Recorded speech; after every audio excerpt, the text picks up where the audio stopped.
What started out as a memo addressed to the President of the United States from one of his close advisors may have become a major embarrassment to the United States. The cocaine memorandum was written by President Carter's special assistant on drug abuse, Dr. Peter Bourne. It is, or was, a secret document charging that our present policy with regard to cocaine entering the United States from Latin America was a, quote, complete failure, unquote. Well, that should come as no surprise to the police in most of our big cities. But what is shocking, and perhaps embarrassing to the United States government, is that the memo goes on to describe a link between cocaine and some of the people who sit in the highest councils of the government of Colombia. As you'll see in a moment, even Rosalind Carter got in the act as an emissary of the president in what may turn out to be this administration's biggest diplomatic blunder in Latin America. It is a fact that from ports and airstrips in Colombia comes 70% of the cocaine that enters this country.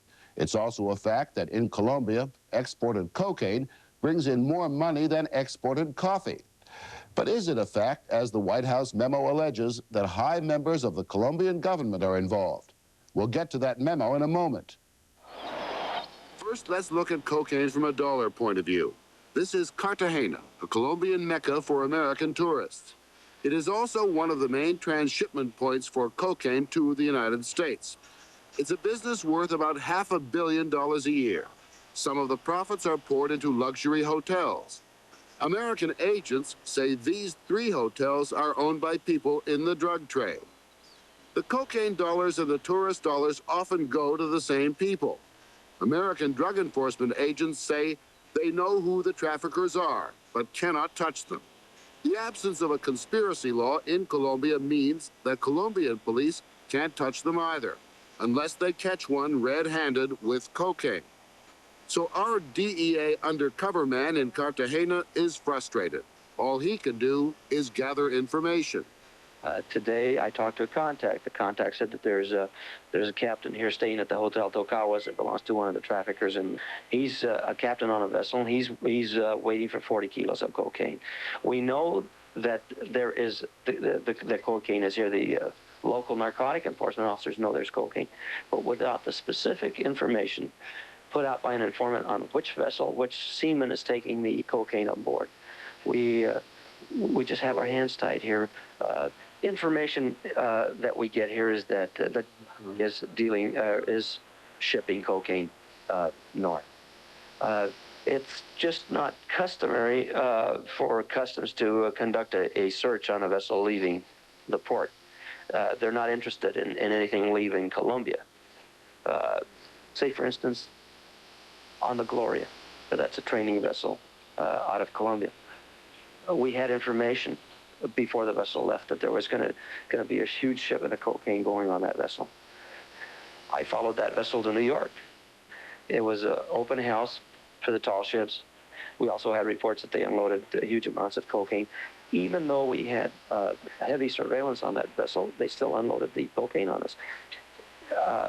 There were thousands and thousands and thousands of people there. We just couldn't search everybody leaving the vessel. And so, the cocaine memorandum. It urges the president to withhold 3 helicopters to be used for narcotics control that had been promised to Colombia until that country cracks down on traffickers. Dr. Bourne's memo goes on to say, and we quote, "Some people in the State Department are willing to just give them the helicopters to avoid conflict. I oppose this and feel they're one of the only points of leverage we have. There's also some question at present as to whether the helicopters might not be used to transport cocaine rather than interdicting it." Well, the whole affair was of such urgency that when First Lady Rosalind Carter left on her tour of Latin America last summer, she had, among others, one special mission. When she arrived in Colombia, she was to tell President Alfonso López Michelsen that there was information alleging that a number of high-level Colombian officials were one way or another involved in the traffic of cocaine. Mrs. Carter herself did not carry the names, but she told President López that Dr. Bourne, the president's special assistant and author of that memo, would come to Bogota with a list of names and supporting evidence. So Peter Bourne went to the presidential palace with that list that Rosalind Carter had promised President López. It was a secret and explosive document, for not only did it name a number of low-level government officials, but 2 members of President Lopez's cabinet, the Minister of Defense and the Minister of Labor. And there was a third name, even more explosive, the man most likely to be the next president of Colombia.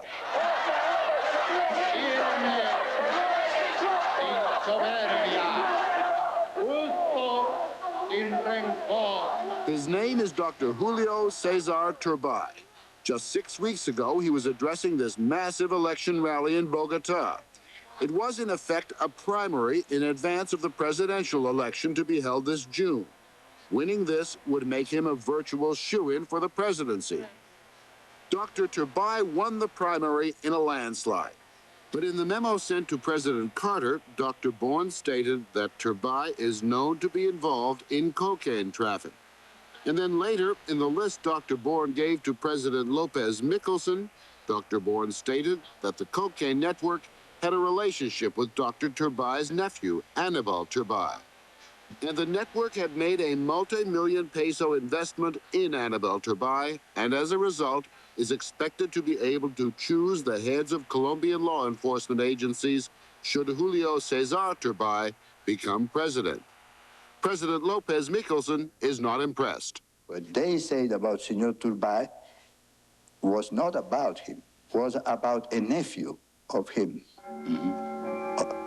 Nephew that was living in the United States at the time. So please explain me how, if he was in the United States, he was not caught by the police if the charge was true. Besides, most of this charge had no basis whatever. They had acted superficially, taking into account gossip from all sorts of people that had no information, and the information they received, they never checked, as I can prove every time. And yet, the influence of the traffickers seems to be extremely insidious. It seems to, one way or another, reach into government, whether individuals know it or not. Is that correct? As I say, they have such a financial power that they bribe petty officers at all levels. When I mean levels, it's national or municipal or departmental. Police? Police and civil service. We've only got 5 agents working the entire country of Colombia. We've got just a handful of Colombian agents that are very capable of doing it, but they don't have the means. They don't have the equipment to be able to enforce the laws adequately.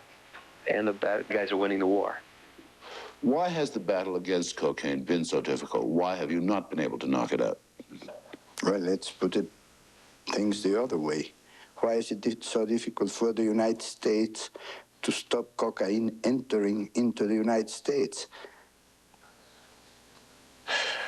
Well, it's a small... If you have such resources, such a big army, such a powerful navy, such an army force, and you cannot stop cocaine entering the United States, how do you expect a small country with a coast on the 2 oceans, fighting with far less resources than the United States, to avoid cocaine entering into Colombia? Let's be frank about it. We are not corrupting the Americans. The Americans are corrupting us. We are not selling our cocaine in Times Square. But much of the profits of those sales, no matter who does the selling, returns to Colombia. And it's no secret to Colombian newspapermen. All these financial institutions in Colombia know that this money is there. The government knows it's there because it wouldn't have opened that famous sinister window in the National Bank to channelize all this money that the government knows comes from drug traffic. What's this sinister window? It's called La Ventanilla Siniestra, a sinister window in the National Bank where dollars are traded without asking where they come from. Any kind of dollars. And the government knows that 90% of the dollars that are traded there come from drug traffic. Enrique Santos is the editor of Alternativa, a radical Colombian weekly. His father is the managing editor of El Tiempo, one of the most highly regarded newspapers in Latin America. Though father and son are poles apart politically, they both agree that the power of cocaine dollars can have a mighty hold over politicians in Colombia.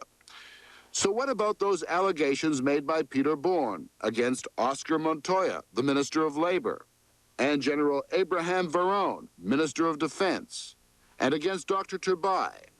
What do the local newspapermen think of these American allegations? And in relation to Turbay's immediate family, a lot of things are alleged, but very difficult to prove. I'm almost convinced that him, personally, he's not involved because he's a very shrewd politician all his life, so he's not so dumb. Montoya was a surprise to us in Alternativa. We were the first publication to publish that name here. Came from a very good source. But in a way it was surprising because this person hasn't been identified with this kind of deals, no? He's a very reactionary person, but apparently he was an honest guy. And the elder Santos dismisses the charges against General Verón, the Minister of War, as he calls him. Really, I honestly can say that we have not found yet one single connection between Minister of War and the cocaine or marijuana traffic.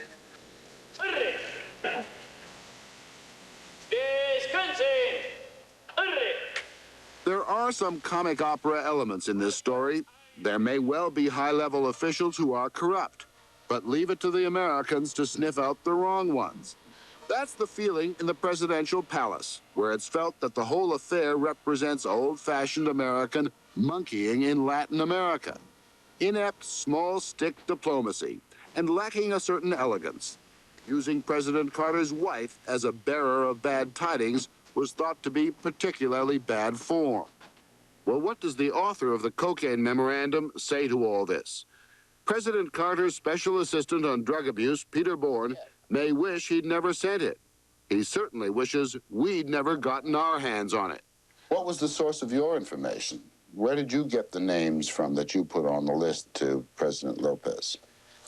Well, from a variety of sources, from some reliable and some not very reliable. Do you stand by that list and say Montoya, Verón, and Turbay are most likely involved in cocaine traffic? I don't know what list you have seen. As far as I'm concerned, from our standpoint, the conversations that we had with Lopez Michelson are still, from our standpoint, confidential. Of course, the most serious allegation made, this most serious name named, was Dr. Turbay. The suggestion was that because Turbay's nephew was involved, those people involved in the trafficking of cocaine would have some kind of political hold over the future President Turbay, correct? Well, they may think that they would. Only, I presume, only President Turbay could answer that question.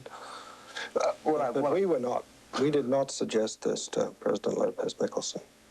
President Lopez was openly angered by the charges. The charge against the Minister of Defense, he said, was an American clerical error.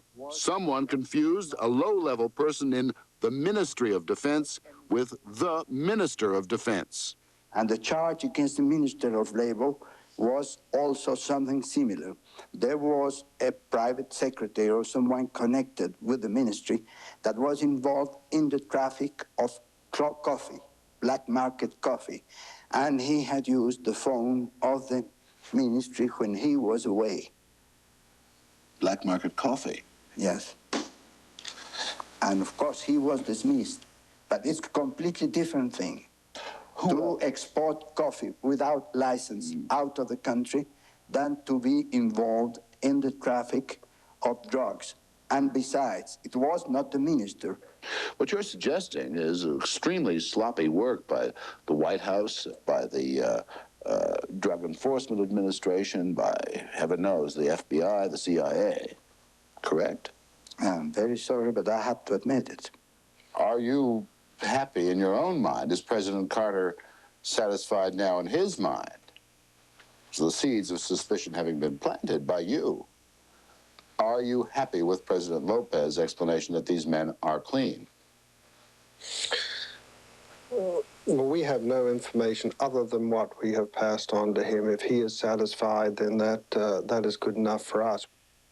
So what is the effect of Peter Bourne's cocaine memorandum?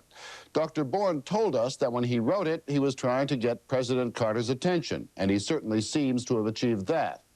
But there's another effect. It succeeded in angering the Colombians, who, corruption or no corruption, run one of the few democracies in Latin America.